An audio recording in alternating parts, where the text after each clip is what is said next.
As you can probably glean from the title, I did not grow up playing Halo. My first console was the Nintendo GameCube, and I loved that thing to death. But as I got older, my brother and I wanted what every preteen boy wants: violence, also known as M-rated games. So when we finally convinced our parents to get a new console to replace our old Wii, we got a PS3 because my brother said it had better exclusives.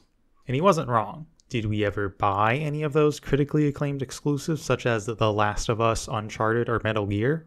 No, we had Skyrim and Modern Warfare 3 because we were gamers. Now I do have fond memories grinding prestige levels in Modern Warfare 3 and trying to complete zombies Easter eggs in Black Ops 2, but Halo was always one of those things I knew everyone loved, but I never got the chance to really interact with. By the time I grew into my social circle, By the time I grew into my social circle in school, we had all moved on to PC gaming because, again, we were gamers. So when Halo Infinite was announced for PC and that the multiplayer was going to be free, I was intrigued. I downloaded the game, did the tutorial in 2 matches, didn't understand a damn thing, and didn't touch the game again. That is until last week when I saw some people streaming the game. And if you're watching this video near when it comes out, 1, hello, you're beautiful. And 2, there's currently a Halo 3 Refueled playlist that is currently available. And I can say without a doubt, this is some of the most fun I've had playing a multiplayer FPS. Styling on some dudes with a rocket launcher just had me sitting there like, oh my god, I get it. So let's go on a little ride together, and I'll show you why Halo has been so refreshing for someone new to the series.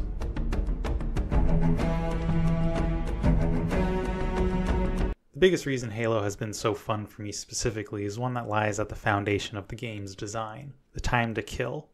While this is just one parameter within a much larger system, it has ramifications that cascade down to most aspects of the game. This change was especially jarring coming off the back of the recent Titanfall 2 revival / Titanfall 3 copium. Why are we still here? Just to suffer? In an FPS like Titanfall or COD, it really takes only a few good hits to put someone in the dirt. Whereas in Halo, you better be hitting all of your shots because that Spartan is not going down without a fight. You see, in Halo, you don't just have your health bar, you also have a regenerating shield that, notably, is resistant to ballistic weapons. Some examples of ballistic weapons? Your starting loadout. This completely changes the dynamics of firefights and promotes a totally different style of gameplay compared to something like Call of Duty or Titanfall. If you get the jump on someone, you really have to put in the work to take them down, because if you don't, they will give you a piece of your own medicine. This means to play effectively, you need to be using all of the tools at your disposal. Secondaries, grenades, melee, everything. And it's all balanced around that very important time to kill. Grenades and melee are both less effective, yet more important, which sounds contradictory, but let me cook.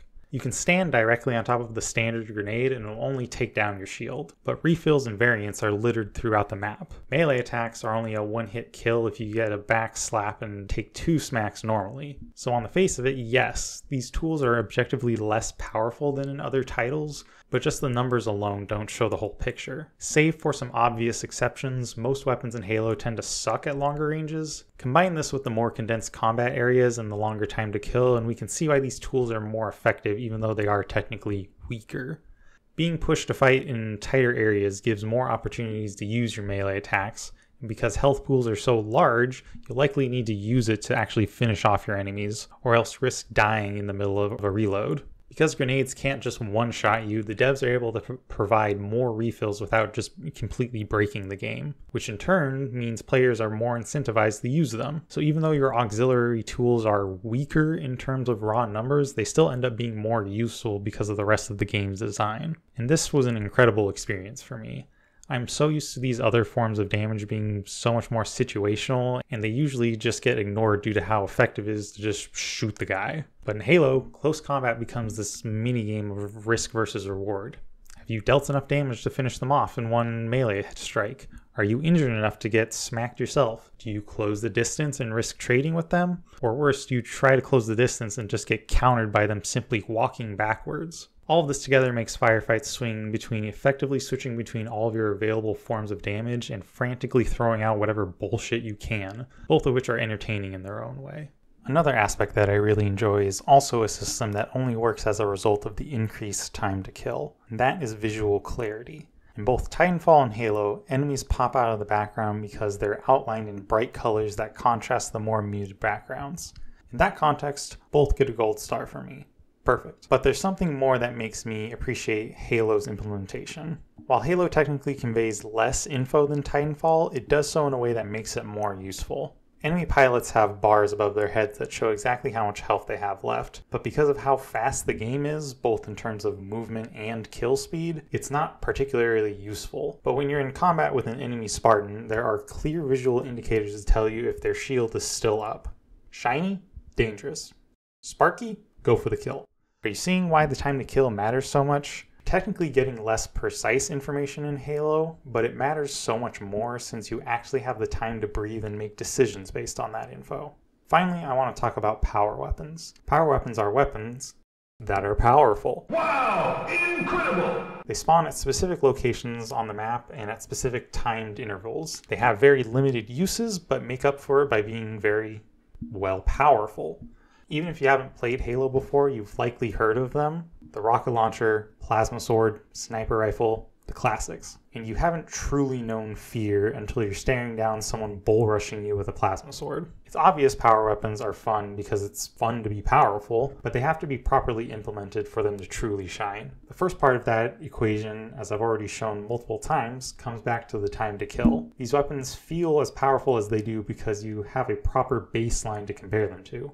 The sniper wouldn't feel quite as special if you could just one-tap people with the battle rifle. The other part of that equation is how they are distributed. Most spawn locations for these weapons are in central and exposed parts of the map, so A, each team gets a fair shot at them, and B, there's a certain level of risk in obtaining them. There needs to be risk for the sake of balance and extends past just picking up the weapon. Because if you die while wielding the power weapon, it doesn't just vanish into thin air. If you're too reckless, the balance of power can easily be tipped in the enemy's favor as they use your own tools against you.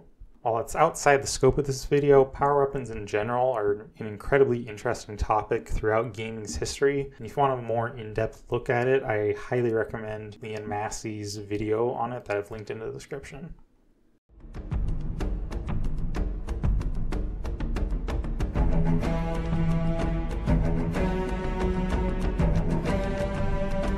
You can have the most mechanically tuned game to ever exist, but those mechanics are nothing if you don't have the proper environment to cultivate those systems.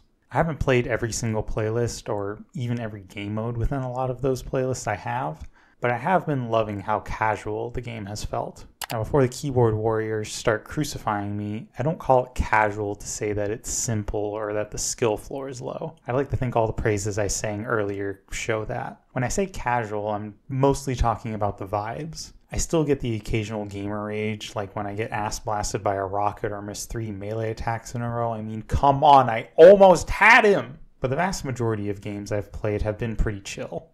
Fair warning, this next section is going to be a lot more subjective than the last just due to the nature of what I liked about Halo and my general inexperience with the franchise. The majority of games I've played have either been in Halo 3 Refueled or Quick Play. Both of these are 4v4 playlists with game modes like Slayer, Capture the Flag, and Oddball. There are a lot of factors that contribute to these playlists feeling more casual to me, but I think the biggest reason is that the matches are by and large very short. There is the occasional game of Capture the Flag that will have a lot of back and forth, which is fun in its own right, but most games don't really last more than 10 minutes. So even if you're getting absolutely dumpstered by the enemy team, it'll be over just like that and you can be on to the next one. In a similar vein, the game modes themselves lend to this more casual feeling. I can still get pretty heated when playing something like Slayer, but it's hard to really get mad at the end of a match of Oddball or King of the Hill. This isn't to say I'm not still competitively invested though. Anyone who knows me knows how competitive I can get. Rather than getting fed up over the losses, it just feels easier to move on to the next one because of how goofy and video gamey it all is. The higher focus on objective-based game modes also ties into the casual feeling because they allow a more diverse set of skills to thrive. If you're not the best in one-on-one firefights, you can still actively participate by holding the objective in something like Oddball or going for a sneaky steal in something like Capture the Flag or Stronghold. Another piece I want to touch on is how randomness plays a role in all of this. Some people absolutely hate randomness in their games, and for the most part I understand where they're coming from. People like to have agency, and you don't want to feel like the outcome gets decided by a dice roll. But in a lot of games, randomness can range from beneficial to necessary depending on the title. Card games necessitate randomness to stave off determinism, and in a lot of cases, a little bit of chaos goes a long way in adding variety or closing the skill gap. These implementations can definitely go wrong if stretched too far, but I think Halo does a good job of injecting randomness without taking away a player's agency. The first place randomness comes up is in the playlist system, and I hated it until I realized how it is actually cool and based. The obvious benefit to a system like this is that you're able to have a wider variety of game modes without running into the issue of empty matchmaking queues for those that are less popular. An added bonus is that players get exposed to modes they might otherwise never have tried. They're not all going to be winners. Personally, I'm not the biggest fan of one flag capture the flag, but like I said earlier, matches are so short you're not going to be stuck in a bad mode for very long. The other big bit of randomness is how weapons are handled. For those unfamiliar, the majority of game modes have you always spawn in with the same loadout, usually the AR and a pistol. You get all those other fancy weapons by picking them up as you go around the map.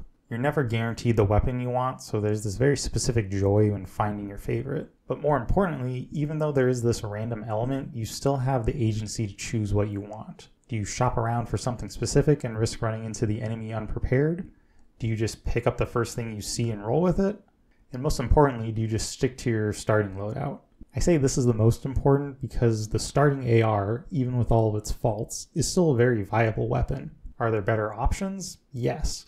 But the gap in power between the AR and the rest of the non-power arsenal isn't so large that you can't get the job done. It really feels like the poster child of old reliable. So even though there's still the occasional feel bad when getting outclassed by a better weapon, that laid back feeling is still present because of the inherent chaos of the random weapon spawns.